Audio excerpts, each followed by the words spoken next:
नमस्कार दोस्तों, astro clinic में आपका स्वागत है। आज मैं लेके आया हूँ वीडियो आपके लिए कुंडली का पहला घर और सभी ग्रह वहाँ पे क्या रिजल्ट देते हैं। दोस्तों, जो आपने सामने आप लिखा हुआ देख रहे हैं, ये 9 के 9 ग्रह हैं। इनमें से सूर्य, चंद्र, मंगल और बृहस्पति ये आपस में मित्र होते हैं, क्योंकि ये देवता ग्रुप के ग्रह हैं। और शुक्र, शनि, राहु और केतु ये दानव ग्रह के ग्रुप के हैं, तो ये भी आपस में मित्र होते हैं। और जो बुध हैं, ये ज़्यादातर सभी ग्रहों से इनकी बनती है, लेकिन इनको मंगल और चंद्र ये दोनों इनको पसंद नहीं है। कहीं कहीं ना कहीं इनसे इनको 36 का आंकड़ा रहता है, चंद्रमा और मंगल के साथ। पिछले वीडियोस में भी मैं ये चीज़ आपको बता चुका हूँ, लेकिन मैं वैसे ही रिपीट कर रहा हूँ ताकि जब आप कुंडली के पहले घर के बारे में समझे तो आपको बैकग्राउंड इन्फॉर्मेशन याद हो। दूसरा, इन सभी ग्रहों के अपने घर कौन से होते हैं वो मैंने लिखा हुआ है। जैसे सूर्य होता है सिंह राशि यानी 5 नंबर, चंद्रमा 4 नंबर, मंगल 1 8, बृहस्पति 9 12, बुध 3 6, शुक्र 2 7 और शनि 10 11। और राहु केतु के कोई भी अपने घर नहीं होते, ये जिस घर में बैठते हैं उसका रूप अपना लेते हैं। अगर हम उच्च और नीच की बात करें तो वो भी मैंने यहाँ लिखा हुआ है कि कौन सा ग्रह कहाँ पे उच्च का होता है और कहाँ नीच का होता है। क्योंकि दोस्तों आगे जब मैं आपको बताऊंगा कि मित्र राशि में है या शत्रु राशि या नीच राशि में है, तो आप यहाँ पे देख सकते हैं।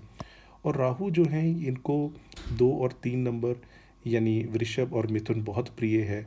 और 8 और 9 नंबर यानी मंगल और गुरु ये इनको पसंद नहीं है। केतु के साथ उल्टा है, क्योंकि एक दूसरे के उल्टा रहते हैं। दोस्तों, सभी ग्रहों की दृष्टि होती है, लेकिन केतु का तो सर ही नहीं है, तो उनकी कोई दृष्टि नहीं होती। चलिए, इतनी जानकारी के बाद अब हम आगे बढ़ते हैं। जो कुंडली का पहला घर है, क्योंकि ये लगन है, तो यहाँ पे अगर इन जनरल शुभ ग्रह होंगे, तो जैसे शुभ ग्रह कौन से हुए, जैसे चंद्रमा एक शुभ ग्रह है, बृहस्पति एक शुभ ग्रह है, बुध एक शुभ ग्रह है, शुक्र भी एक शुभ ग्रह है। तो जब भी शुभ ग्रह होंगे तो ऐसा इंसान सुंदर होगा, हेल्दी होगा, उसकी बुद्धि अच्छे तरीके से काम करेगी, उसे मान सम्मान आराम से प्राप्त हो जाएगा, उसकी हाइट भी अच्छी होगी, दिखने में भी अच्छा होगा, पर्सनैलिटी उसकी निखर के आएगी। लेकिन वहीं पे अगर अशुभ ग्रह हों, अशुभ ग्रह में दो ग्रुप आ जाते हैं। एक तो होते हैं क्रूर और एक हैं पापी। क्रूर की कैटेगरी में आ जाएंगे सूर्य और मंगल, और पापी की कैटेगरी में आ जाएंगे शनि, राहु, केतु। तो अगर अशुभ ग्रह बैठे हों तो नेचुरल सी बात है, उसकी पर्सनैलिटी भी थोड़ी डाउन हो जाएगी, आलसी भी प्रवृत्ति भी रहेगी, रोगी भी होगा, अहंकारी भी होगा, गुस्से वाला भी होगा, मानसिक चिंता करने वाला भी होगा। तो इन जनरल ये बातें हमने समझी दो ग्रुप में डिवाइड करके। अब दोस्तों, पहले घर से हमें, जैसे मैंने बताया, हम शरीर देखते हैं, लेकिन हम इंसान का कैरेक्टर भी देखते हैं, उसके अंदर कितना कॉन्फिडेंस है, उसके सर के बारे में विचार करते हैं, इवन उसका रंग कैसा होगा, सौभाग्य यानी भाग्य का उसको साथ मिलेगा या नहीं, उसके अंदर कितनी स्ट्रेंथ होगी, और इंटेलेक्चुअल होगा कि नहीं, मानसिकता कैसी होगी, और इनिशियल पढ़ाई के बारे में भी पहले घर से विचार किया जाता है। तो ये घर बहुत ही इम्पोर्टेंट हो जाता है। दोस्तों, पहले घर में अगर सूर्य आके बैठ जाएंगे, सूर्य अगर पहले घर में हो तो इंसान के अंदर गुस्सा जल्दी आएगा, उसे हर चीज़ अपने मान सम्मान से रिलेटेड वो देखेगा। यानी अगर ऐसे इंसान की आप तारीफ़ करोगे तो वो तुरंत आपकी बात मान जाएगा। यानी कई लोग होते हैं कि उनके आसपास चेले चपाटे रहते हैं, तो हमेशा उनके गुणगान करते हैं। तो सूर्य पहले घर में होता है तो ऐसा रिजल्ट देता है। वहीं बुद्धि भी थोड़ी अस्थिर होती है, यानी कभी हाँ कभी ना। जैसे आपने देखा होगा कि कोई उच्च अधिकारी है, आईएएस है या कोई है, तो दिन में 200 लोगों को मिलता है, किसी को डांटता है, किसी से नॉर्मल बात करता है, अपने बॉसेस से या पॉलिटिशियन से बहुत जी हजूरी करके बात करता है। यानी किससे कब बात कैसे करनी है वो कला सूर्य पहले घर में बैठे हुए देते हैं। इच्छा शक्ति गजब की होती है, क्योंकि ये एक अग्नि तत्व ग्रह है, तो इसलिए इस वजह से इंसान थोड़ा दुबला पतला होगा। नेत्रों की भी प्रॉब्लम यानी आँखों की भी प्रॉब्लम हो सकती है, क्योंकि सूर्य जो है ये आँखों के कारक हैं, आँखों की रोशनी के। लेकिन नौकरी और बिजनेस दोनों के लिए अच्छा रहता है। बिजनेस में अगर खुद का व्यापार हो तो वो ज़्यादा अच्छा है, यानी साझेदारी में व्यापार ना हो। प्रॉपर्टी वगैरह के लिए भी अच्छा होता है। दोस्तों, सूर्य यहाँ बैठते हैं तो इनकी दृष्टि पड़ेगी 7th हाउस पे, क्योंकि इनकी एक ही दृष्टि होती है। तो मैरिड लाइफ में यूजली डिफरेंस इन ओपिनियन या ईगो प्रॉब्लम्स देते हैं। अगर सूर्य अपनी राशि या मित्र राशि में हो तो फिर वो अति शुभ है। तो बस सारे जो मैंने परिणाम बताए वो बहुत अच्छे हो जाएंगे, जो भी रिजल्ट्स होंगे, मान सम्मान बहुत आसानी से मिल जाएगा। लेकिन अगर शत्रु या नीच राशि में हुए तो अपयश मिलता है और ज़िंदगी में कभी ना कभी बहुत बदनामी झेलनी पड़ती है। दोस्तों, सूर्य के बाद आगे हम बात करते हैं चंद्रमा की। चंद्रमा यानी मून। चंद्रमा एक शुभ ग्रह है जैसे मैंने बताया। तो और चंद्रमा को कि बहुत फास्ट राशि परिवर्तन भी करता है, तो ऐसा इंसान इमोशनल होता है। जैसे चंद्रमा भी घटते और बढ़ते रहते हैं, कभी अमावस के हो गए, कभी पूर्णिमा के हो गए। तो ऐसा इंसान भावुक होगा, इमोशनल होगा, स्वभाव बहुत ही सरल होगा, ऑपोजिट सेक्स की तरफ ईजिली अट्रैक्ट भी हो जाएगा और रोमांटिक किस्म का भी होगा। उसे घूमना फिरना बहुत पसंद होगा, चंचल स्वभाव का होगा, कोमलता भी होगी और जो कला की चीज़ें हैं जैसे म्यूज़िक है, पोइट्री, उसमें भी इंटरेस्ट होगा। गुस्सा जल्दी आ जाएगा लेकिन शांत भी जल्दी हो जाएगा, तो ये एक खासियत होती है। कभी कभार ज़ुकाम या साइनस की प्रॉब्लम ऐसे लोगों में देखी जाती है और हार्ट या ब्लड की भी प्रॉब्लम्स। बिजनेस के लिए अच्छा है अगर ये लोग वाइट कलर की जो भी चीज़ें हैं जैसे दूध हो गया, दही हो गया, संगमरमर वाइट कलर का हो गया, इवन जो कपड़े हैं उन सब चीज़ों में अगर ये बिज़नेस करेगा तो बहुत अच्छा रिजल्ट मिलता है। चंद्रमा की दृष्टि पड़ेगी 7th हाउस पे, तो जो स्पाउस मिलेगा वो बहुत सुंदर भी मिलेगा और उस स्पाउस को भी पोइट्री और कला में बहुत इंटरेस्ट रहेगा। दोस्तों, चंद्रमा अगर मित्र राशि में हो, अपनी राशि में हो, उच्च राशि में हो, तो फिर बहुत ज़्यादा नाम सम्मान भी मिलता है, पैसे भी होते हैं। लेकिन अगर नीच राशि में बैठ जाए, शत्रु राशि में, तो ऐसा इंसान बहुत निर्बल होगा या ज़्यादा भावुक होगा। कई लोग होते हैं इमोशनल होते हैं और बहुत एक्सेसिव इमोशनल हो जाते हैं और ख्याली पुलाव भी इंसान बनाता रहेगा। यानी वो सोचेगा बहुत कि मैं ये करना है, ऐसे करना है, ये उसका वो है, लेकिन उसे एग्जीक्यूट नहीं करेगा। जो भी प्रयास करेगा उसमें उसे अनसक्सेसफुल यानी कामयाबी कम मिलती है। दोस्तों, चंद्रमा के बाद बात करते हैं मंगल देव की। अब मंगल देव भी अग्नि वाले एलिमेंट के हैं, जैसे चंद्रमा वाटर एलिमेंट के हैं तो ये अग्नि एलिमेंट के हैं। चंद्रमा मंगल अगर पहले घर में आके बैठ जाएगा तो मंगल जो है युद्ध के देवता हैं। तो ऐसे इंसान के अंदर नेचुरली एक गुस्सा होना या गुस्से स्वभाव का होना, यानी इमोशनल कम, लेकिन जहाँ पे बातों से काम चल जाए वहाँ पे हाथ पैर चलाने हैं। और महत्वाकांक्षी तो होगा ही, साहसी भी होगा। ऐसे लोगों के बारे में कहा जाता है कि इनको कमांडो एक्शन बहुत पसंद होता है। यानी कोई भी काम अगर स्लो कोई कर रहा है तो जैसे इनके अंडर कोई काम कर रहा हो और वो बहुत स्लो हो तो उसको फायर कर देंगे कि ये तो 2-3 लोगों का काम अकेले करना चाहिए और तो ये जो है ये तो पता नहीं क्या कर रहा है। तो इनको स्लो काम करने वाले लोग बिल्कुल पसंद नहीं होते। ईज़िली झगड़ भी पड़ते हैं, यानी इनको आप छेड़ेंगे तो झगड़ भी पड़ेंगे। और इनके अंदर क्योंकि मंगल जो है वो पैशन के कारक हैं, तो सेक्सुअल पावर या आप कह लीजिए कि वो भी इनके अंदर ज़्यादा देखी जाती है। वहीं ये हार्ड वर्किंग भी होते हैं और इनके कहीं ना कहीं चोट का निशान ज़रूर होता है, या तो चेहरे पे होगा या मुंह में होगा या बॉडी पे, कहीं ना कहीं चोट का निशान इनके ज़रूर होता है। वो वैसे भी कोई ज़्यादा झगड़ा वगैरह करेगा तो चोट तो लगी जाएगी। और वैसे लेकिन इनके एक ख़ास बात ये होती है कि ये दिखने में अच्छे होते हैं, आयु भी लंबी मिलती है, हार्ट या ब्लड की प्रॉब्लम्स भी हो सकती है। और अगर ये लोग सेना या डिफेंस सेक्टर में जाएँ तो खूब तरक्की कर सकते हैं। अगर ये मेडिकल प्रोफेशन में जाएँ, सर्जन्स बन जाएँ, कार्डियोथोरेसिक सर्जन या न्यूरो सर्जन, तो ये बहुत तरक्की करते हैं। क्योंकि जो चाकू चलाना या फिर सर्जिकल नाइफ चलाना, दोनों है तो चाकू चलाने वाली बात ही। तो इसलिए मंगल अगर लगन में आके बैठ जाएंगे तो ये इस चीज़ के लिए भी अच्छा होता है। कई लोग होते हैं जो भूमि संबंधित काम करते हैं या डिस्कवरी या इन्वेंशंस करते हैं जो लैंड संबंधित होती हैं, तो उसके लिए भी अच्छा है। और रियल एस्टेट का बिजनेस करने वालों के लिए भी अच्छा होता है। दोस्तों, मंगल की 3 दृष्टियाँ होती हैं। इसकी 7वीं दृष्टि होती है, चौथी और 8वीं।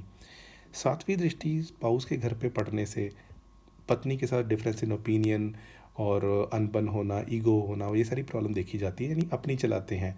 अगर उदाहरण के तौर पे ये कन्या लगन यानी शत्रु लगन में ही बैठे हों तो वो टेंडेंसी तो होगी, लेकिन डिप्लोमेसी भी आ जाएगी। यानी प्यार से अपनी बात कहेंगे लेकिन करेंगे वही कि हम जो कह रहे हैं वही होना चाहिए, यानी मैनिपुलेटिव भी हो जाएंगे या डिप्लोमेटिक आप कह सकते हैं। चौथी दृष्टि 4th हाउस पे पड़ेगी तो मदर के साथ भी इनका डिफरेंस इन ओपिनियन देखा जाता है, यानी फिजिकल मेंटल इमोशनल दूरी हो जाती है। और 8वीं दृष्टि 8वें घर पे पड़ने से पेट संबंधित बीमारियां देखी जाती हैं। लेकिन फिर भी क्योंकि ये भूमि के कारक हैं, चौथे घर पे दृष्टि होने से ये लोग मातृभक्त यानी होमलैंड को बहुत पसंद करते हैं कि हम जो हमारी होमलैंड है उसको। दोस्तों, अब ये अगर मित्र राशि में हो तो बहुत अच्छा उच्च पद प्राप्त होता है डिफेंस सेक्टर में या दूसरे जॉब्स में, और हेल्दी भी होते हैं और इनके चेहरे पे एक अलग लालिमा होती है। और इनको अपने बड़े अधिकारियों का भी सहयोग प्राप्त होता है जो नौकरी में इनको और तरक्की दिलाते हैं। वहीं अगर ये नीच राशि में हो, शत्रु राशि में हो, तो फिर ये गलत कर्म करने की तरफ उतारू रहते हैं, लड़ाई करेंगे, कोर्ट केस, पुलिस, जैसे पुलिस के कारक भी मंगल हैं। तो अगर कोई पुलिस का मामला हो या कोर्ट का, तो बार बार पुलिस के चक्कर काटने पड़ते हैं, तो उसको भी ये इंजॉय करते हैं कि हाँ वहाँ गए थे, वहाँ बात करके आए, और पुलिस वालों के साथ भी बड़े इजीली टॉक कर लेते हैं उनके लेवल पे। जैसे पुलिस वालों का जो बात करने का तरीका होता है या जैसे होता है, तो उसके साथ भी ये आराम से मिल जाते हैं। और इसके अलावा इनको क्रूर कर्म करना, तो वो भी देखा जाता है, और मैरिड लाइफ भी गड़बड़ होती है। तो नीच नीच राशि में बैठने पे या शत्रु राशि में ये थोड़े रिजल्ट मिलते हैं। दोस्तों अब आगे बढ़ते हैं, बात करते हैं बृहस्पति देव की। अब बृहस्पति देव एक नैसर्गिक तौर पे शुभ ग्रह हैं। तो बृहस्पति देव जहाँ भी बैठेंगे या देखेंगे तो अच्छा रिजल्ट देते हैं। पहले घर में अगर बृहस्पति देव आके बैठ जाए तो इंसान बहुत ज्ञानी होगा, अधिकार युक्त होगा, उसका दिल बहुत बड़ा होगा, उसे सरकार की तरफ से भी विशेष सम्मान मिलेगा, धार्मिक प्रवृत्ति का होगा, आशावादी होगा यानी ऑप्टिमिस्टिक, दयालु स्वभाव का होगा, बोलेगा तो सत्य बोलेगा या नहीं बोलेगा, यानी जो चीज़ पता है वो बोलेगा, ऐसा नहीं कि पूछा कुछ अगर नहीं पता तो बोल देगा मुझे ये पता नहीं है। गुरु जो हैं यहाँ बैठ के इंसान को इंटेलिजेंट और विजडम दोनों गुण देते हैं, तो ये एक बड़ी अच्छी चीज़ देखी जाती है। ऐसा इंसान हमेशा खुश रहता है, आप उस पर भरोसा भी कर सकते हैं, जो कहता है वही करता है, यानी आप बोल सकते हैं सर्वगुण संपन्न।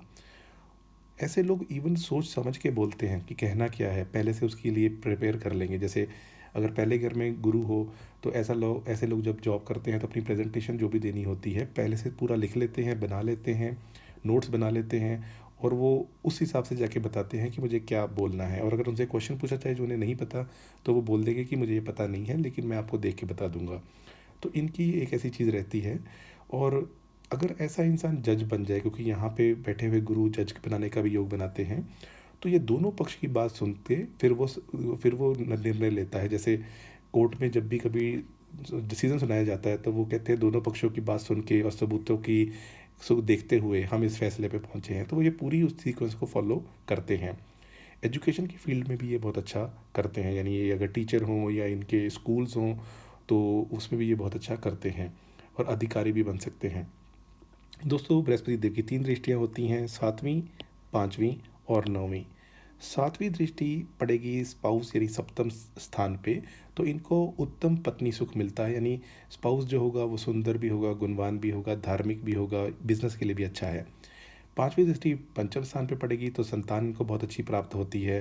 वहीं एजुकेशन के लिए बहुत अच्छा होता है, लॉटरी स्टॉक मार्केट में भी अच्छा रिजल्ट मिलता है। और 9th दृष्टि 9th हाउस में पड़ेगी तो इनको धार्मिक होंगे, धर्म गुरु भी बन सकते हैं, इनको कहीं ना कहीं भाग्य का भी सपोर्ट मिलेगा। अगर ये मित्र राशि या उच्च राशि में हो तो ऐसा इंसान के लिए बहुत अच्छा हो जाता है, वो धनी होगा, यशस्वी होगा, उम्र भी लंबी होगी। वहीं अगर शत्रु राशि में हो तो पढ़ाई बीच में ही रुक जाती है। एक आपने कहावत सुनी होगी, jack of all trades but master of none, यानी आता तो बहुत कुछ है लेकिन हम किसी एक चीज़ के मास्टर नहीं हैं, तो आप ऐसे लगा सकते हैं। दोस्तों ये मैंने बताया। और अगर हम शत्रु राशि या शत्रु की बात करें तो जैसे पढ़ाई मैंने बताया, लेकिन फिर भी दृष्टियाँ गुरु की, बृहस्पति की हमेशा शुभ होती हैं। तो यहाँ पे ये शत्रु राशि में हो, नीच राशि में हो, लेकिन दृष्टि का अच्छा रिजल्ट मिल जाता है। चलिए दोस्तों आगे बढ़ते हैं, अब बात करते हैं शुक्रदेव की।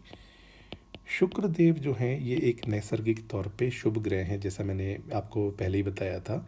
तो ये एक नैसर्गिक तौर पे शुभ ग्रह हैं। तो शुभ ग्रह होने की वजह से ये जो भी रिज़ल्ट देंगे तो आप कह सकते हैं अच्छा ही मिलेगा। तो वो हम कैसे जज कर सकते हैं? देखिए, पहली चीज़, शुक्र भोग विलास के कारक हैं, तो ऐसा इंसान सुखी होगा, महत्वाकांक्षी होगा, प्रेम संबंध आसानी से बन जाएंगे यानी रोमांटिक होगा। उसे कला के क्षेत्र जैसे कविता है, म्यूज़िक है, उस सब में बहुत इंटरेस्ट होगा, घूमने फिरने में, एंटरटेनमेंट में, यानी वो भी हैप्पी पर्सन होगा, जैसे मैंने बृहस्पति देव के बारे में कहा था। लेकिन यहाँ पे भोग विलास की तरफ भी इंटरेस्ट होगा। तो जैसे आपने सुना होगा, जैसे एक टीवी सीरियल था एवरीबडी लव्स रेमंड या एवरीवन लव्स रेमंड, तो वो सब इंसान ऐसे इंसान को प्यार करते हैं, वो इस तरीके का होता है। यानी कहीं अगर वो किसी चला जाएगा महफिल में तो महफिल की शान होगा, आप ऐसे कह कि वो नोटिसेबल होगा, वो छुप के नहीं रह पाएगा।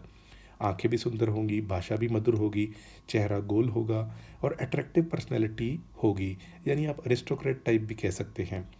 प्रबल काम वासना ज़रूर होगी और आयु अच्छी मिलती है और एक्टिंग के थिएटर के क्षेत्र में अच्छा रिजल्ट मिलता है, पब्लिशिंग और एडिटिंग वगैरह में भी। दृष्टि इनकी एक ही होती है, सप्तम स्थान पे पड़ेगी, तो स्पाउस इनको बहुत अच्छा मिल जाता है और स्पाउस के साथ इनके प्रेम संबंध भी बहुत अच्छा रहता है।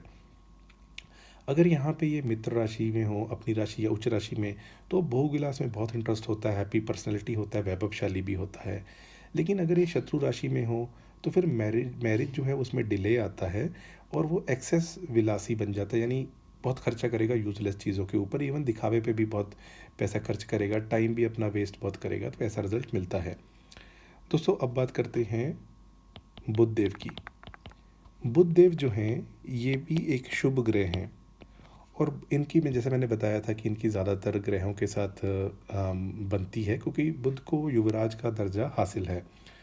ऐसा इंसान आस्तिक होगा, mathematics, accounting, financing, budgeting, CA, writing, documentation, इन सारे क्षेत्रों में बहुत अच्छा रिजल्ट यहाँ का बुध देता है। ये इंसान को इंटेलिजेंट बनाता है, उसे अच्छे पैसे खर्च करना भी पसंद होता है, यानी रॉयल टाइप जो अरिस्टोक्रेट वाली बात मैंने वहाँ कही थी शुक्रदेव में, वो यहाँ भी होगी और यहाँ थोड़ी ज़्यादा प्रबल होगी क्योंकि ये युवराज वाली बात आ गई। अच्छी पर्सनैलिटी देता है, लॉन्ग लाइफ देता है, हेल्दी होता है ऐसा इंसान, साहसी भी होता है और अच्छे काम करना और अच्छे उस पे चलना कि जो भी सही रास्ता हो उस पे चलने को पसंद करता है। घूमना फिरना पसंद होता है और एक नेचुरल इंक्लिनेशन इनका बिजनेस की तरफ होता है, यानी जॉब भी करेंगे तब भी कहेंगे यार मज़ा नहीं आ रहा, व्यापार ही करना चाहिए। अब बुध की एक ही दृष्टि होती है, वो सेवन्थ हाउस में पड़ेगी तो इनको स्पाउस अच्छी मिलती है, सुंदर होगी, सुशील होगी और आपस में प्यार भी बना रहेगा। अगर यहाँ पे बुध मित्र राशि, उच्च राशि, अपनी राशि में हो तो फिर वो तेजस्वी बनाते हैं इंसान को और ऐसा इंसान जो बोलता है उसकी बात का लोग लोहा भी मानते हैं कि उसने वो कहा है तो सही कहा होगा। अगर नीच राशि में हो, शत्रु राशि में हो, तो फिर अब आप ये नहीं कह सकते कि आप उसको उस पर भरोसा ईजिली कर सकते, यानी भरोसेमंद नहीं हो पाएगा और मैरिड लाइफ में भी कुछ ना कुछ गड़बड़ देगा। दोस्तों अब बात करते हैं नेक्स्ट ग्रह के बारे में और वो आ जाते हैं शनिदेव। शनिदेव जो हैं, जैसा मैंने शुरू में ही आपको बताया था कि ये एक पापी क्रूर दोनों कैटेगरी में आते हैं और शनि जो है इनका रिजल्ट ये होता है जहाँ बैठते हैं वो चीज़ों को स्लो डाउन कर देते हैं, यानी पहले घर में शनि होंगे तो आलसी प्रवृत्ति का इंसान बनेगा। लेकिन अगर हम मोटा मोटा देखा जाए तो ये शनि क्योंकि सेना है तो राजसी गुण भी आ जाते हैं ऐसे इंसान के अंदर, यानी मेहनत, क्योंकि शनि मेहनत और कर्म के कारक हैं, तो ये इस चीज़ को बखूबी समझते हैं कि तरक्की तभी की जा सकती है जब हम मेहनत करेंगे। डिसिप्लिन्ड होते हैं, ये हमेशा लॉन्ग टर्म प्लानिंग करते हैं। बॉडी पतली दुबली होगी, रंग हो सकता है सांवला हो, और यहाँ बेटा शनि नौकरी और बिजनेस दोनों के लिए अच्छा होता है, लेकिन धीरे धीरे शनै शनै, शनि को शनै शनै बोलते हैं, तो ये धीरे धीरे धीरे करके तरक्की करते हैं। और इसके अलावा इनको भी न्याय पसंद होता है, यानी जो भी चीज़ है वो सही होनी चाहिए और कर्म और फल दोनों चीज़ों को ये अच्छे से समझते हैं। सेवा भावना इनके अंदर नेचुरल होती है, यानी इनके बॉसेस के लिए जब ये काम करते हैं तो ये उनके साथ कोशिश करते हैं कि हम उनके साथ बना के रखें, सेवा भावना से काम करें। ज़्यादातर देखा गया है कि सेकेंड हाफ ऑफ लाइफ यानी 40 के बाद की उम्र इनकी ज़्यादा अच्छी जाती है। अब शनि की 3 दृष्टियाँ हैं, तीसरी दृष्टि, 7वीं दृष्टि और 10वीं दृष्टि, और शनि के लिए कहा जाता है जहाँ देखते हैं वहाँ पे कुछ गड़बड़ तो करते ही करते हैं। तो अगर इनकी दृष्टियों की बात की जाए तो इनकी जो थर्ड दृष्टि होगी तो वो पड़ेगी संतान और छोटे भाई बहन के भाव पे, तो या तो छोटे भाई बहन इनके होते नहीं हैं या उनसे फिजिकल मेंटल इमोशनल दूरी हो जाती है। 7वीं दृष्टि स्पाउस के घर पे पड़ेगी या बिजनेस पार्टनर के घर पे, तो उनके साथ डिफरेंस इन ओपिनियन होता है। और अगर देखा जाए कि ये 10वीं दृष्टि करें तो जॉब में प्रॉब्लम्स होती हैं। दोस्तों इन जनरल देखा जाए तो ये जो दृष्टियों की मैं बात बता रहा हूँ, तो ये शनि यहाँ पे बैठे हुए इंसान को ना डरपोक टाइप भी बनाते हैं, क्योंकि सेना को तो सेनापति चाहिए, वो जो लीड करेगा तभी वो हम काम करेंगे, नहीं तो सेना वहीं बैठ जाएगी तो डायरेक्शन लेस हो जाएगी। जैसे वर्ल्ड वॉर 2 के बारे में भी कहा जाता था कि जो जर्मन सेना थी उसको ख़त्म करने के लिए प्लान बनाया गया था कि उनके जो टॉप के वो लीडर हैं, यानी जैसे रेजिमेंट के चीफ हैं, उनका हम असैसिनेशन करेंगे, क्योंकि जो नेक्स्ट कौन बनेगा वो जो भी पोस्ट पे आएगा, जैसे लेफ्टिनेंट की पोस्ट पे या कमांडर की पोस्ट पे, तो उसका जो कन्फर्मेशन था वो बर्लिन यानी हेडक्वार्टर से आता था। तो जब तक कॉन्फर्मेशन नहीं आएगा सेना वहीं बैठ जाएगी। तो वही चीज़ आप यहाँ याद रखिए कि ये डरपोक इसलिए होते हैं क्योंकि इनको डायरेक्शन चाहिए होती है। अगर इनको डायरेक्शन सही मिल जाए, कोई इनको सही गाइड कर दे, तो फिर ये बहुत तरक्की करते हैं।